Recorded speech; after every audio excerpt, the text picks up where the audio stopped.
Squatting Slav TV. In the land of legal weed and people kind, a debate has been raging over the treatment of returning Canadian ISIS fighters who are tired of chopping off heads abroad and are eager to resume their lives back in Canada. Within the past few years, it's estimated that some 60 Canadians have returned home after fighting overseas for terrorist groups such as ISIS, and the Trudeau government's inaction to prosecute these barbaric criminals has sparked widespread criticism and concern. Many of these terrorists, who are still awaiting to return back to Canada, are imprisoned across Syria, and their wives and children who are stuck in guarded camps are pleading for the Canadian government to come to their rescue. I go back and forth. I'm sick.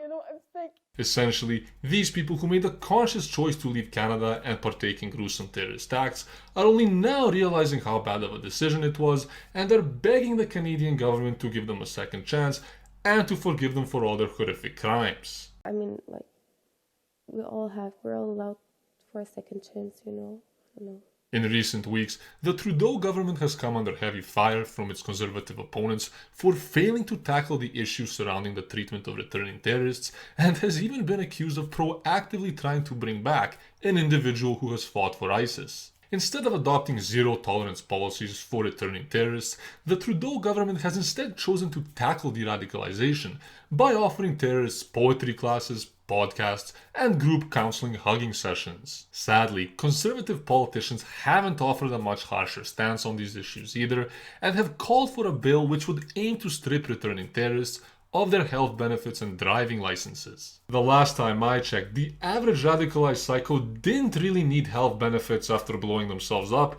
nor did they need a driver's license in order to drive a Religion of Peace truck through a busy street full of pedestrians. The bottom line is that any person involved in terrorism abroad should under no circumstances be allowed to return to Canada, nor should the government offer any assistance to Canadian terrorists who are imprisoned outside of Canada. As of lately, numerous ISIS fighters have successfully made their way back into Canada, and many of them are walking around within the general public, despite admitting that they partook in various gruesome crimes outside of the country. Last year, a self-proclaimed ISIS member who currently resides in Toronto openly admitted to executing people in Syria on a podcast. Another man who planned truck bombings on busy Canadian streets is in jail but still on social media.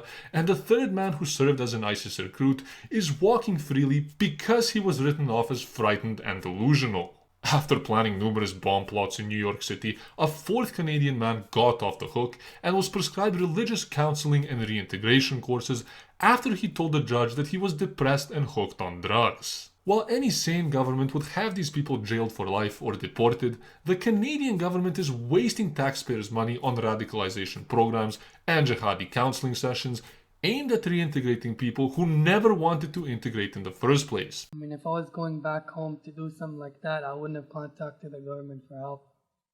I would have tried to sneak in. Like I said, I just want to go back home with my family and kids.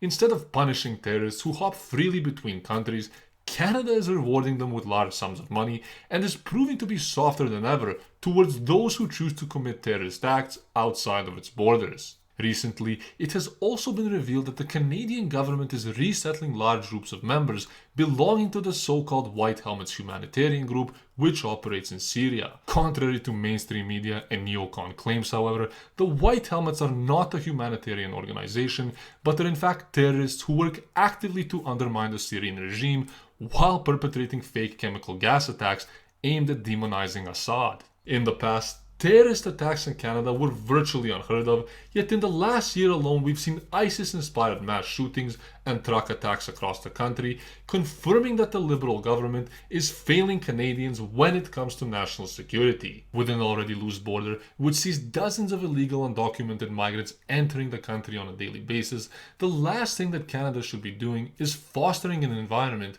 where terrorists are treated with a slap on the wrist. As Canadian politicians unveil their sickening plan to increase the Canadian population to 100 million by the year 2100, it's almost certain that the Canadian government will be importing the same kind of chaotic populations as the many failing nations of Western Europe.